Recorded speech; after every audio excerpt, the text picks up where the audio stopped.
చేయాలని కూడా ఈ సందర్భంగా మనం చేస్తున్నాం సార్.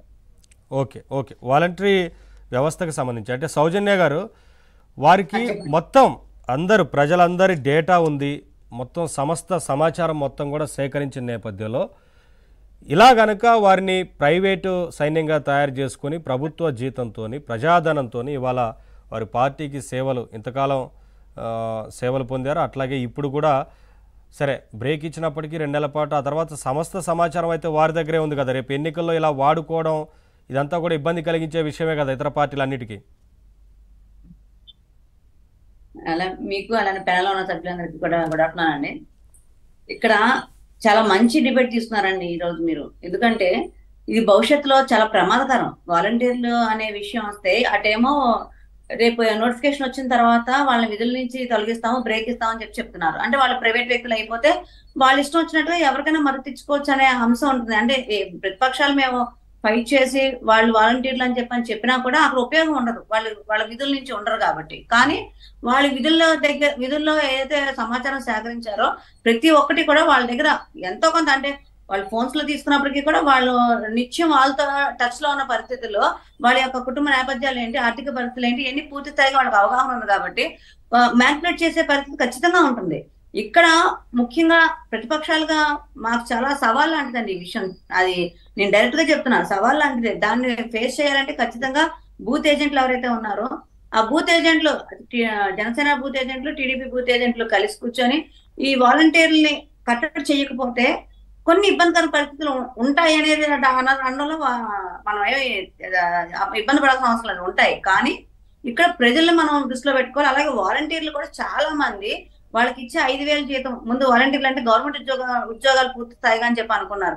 అంటే ఈ ట్రైనింగ్ పీరియడ్ లో ఏమైనా ఒక 5,000 ఇచ్చి తర్వాత పూర్తి స్థాయిగా గవర్నమెంట్ జాబ్స్ గా మారే అవకాశం ఉంటుందని చెప్పి ఆశపడి కొంతమంది వచ్చిన వాళ్ళు ఉన్నారు. కానీ ఇది గౌరవ వేతనం అని చెప్పి అనేటప్పటికీ కొంచెం వాళ్ళు ఇబ్బంది పడిన పరిస్థితులు ఉన్నాయి. సో ఈ రోజు ఆ 2,30,000 పైచిలకు మంది పూర్తి స్థాయిగా కార్యకర్తలుగా మారతారు అనేది కూడా ఒక క్వశ్చన్ మార్క్ ఉందండి. ఇక 2 అంశాలు, ఒకటే మారితే ఏంటి పరిస్థితి, నిజంగా మారుతారా, ఒకవేళ మారినా కూడా ప్రజల్లో వచ్చిన మార్పు ఏదైతే ఈ ప్రభుత్వం చేసే విపరీతమైన చర్యలు ఏదైతే ఉన్నాయో, అలాగే ప్రజా వ్యతిరేక పాలన ఏదైతే ఉందో దానిని వ్యతిరేకించే పరిస్థితిలో ప్రజలు ఆల్రెడీ వాళ్ళ యొక్క నిర్ణయం తీసుకున్నారు. కాబట్టి వీళ్ళు ఏదైనా మ్యానిపులేట్ ఇన్ఫ్లుయెన్స్ చేసినా కూడా చేసే పరిస్థితిలో ప్రజలు ఉన్నారు.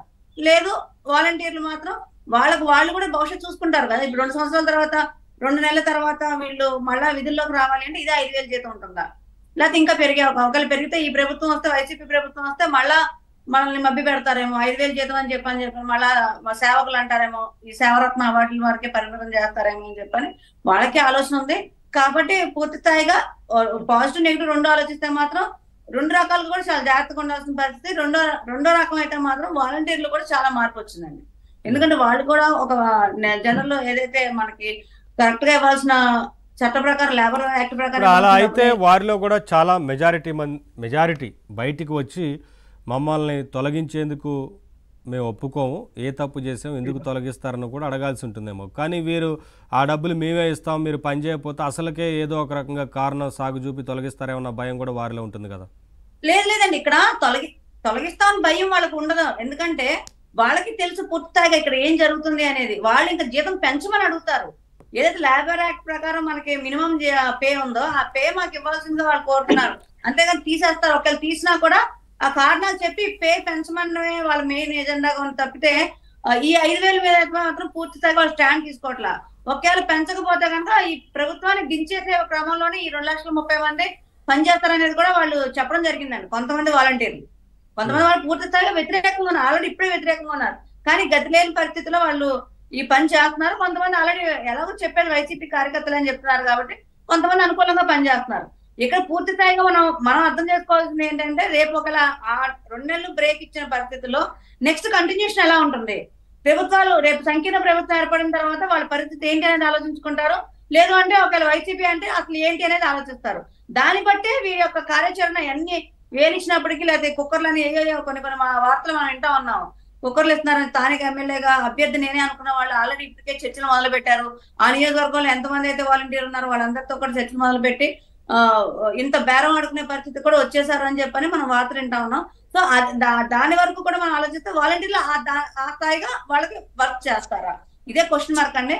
ఆ క్వశ్చన్ మార్క్ వాలంటీర్లు కూడా కొంచెం చదువుకున్న వాళ్ళే కాబట్టి వాళ్ళు ఆలోచించుకోవాలి రేపు రాష్ట్ర భవిష్యత్తు ఏంటి, ఆ రాష్ట్ర భవిష్యత్తులో వాళ్ళ భవిష్యత్తు ఏంటని చెప్పని పూర్తి స్థాయిగా ఆలోచించుకుంటారు. అలానే జనసేన టీడీపీ యొక్క బూత్ ఏజెంట్లు దాన్ని పూర్తిగా గమనించి క్రమబద్ధీకరిస్తే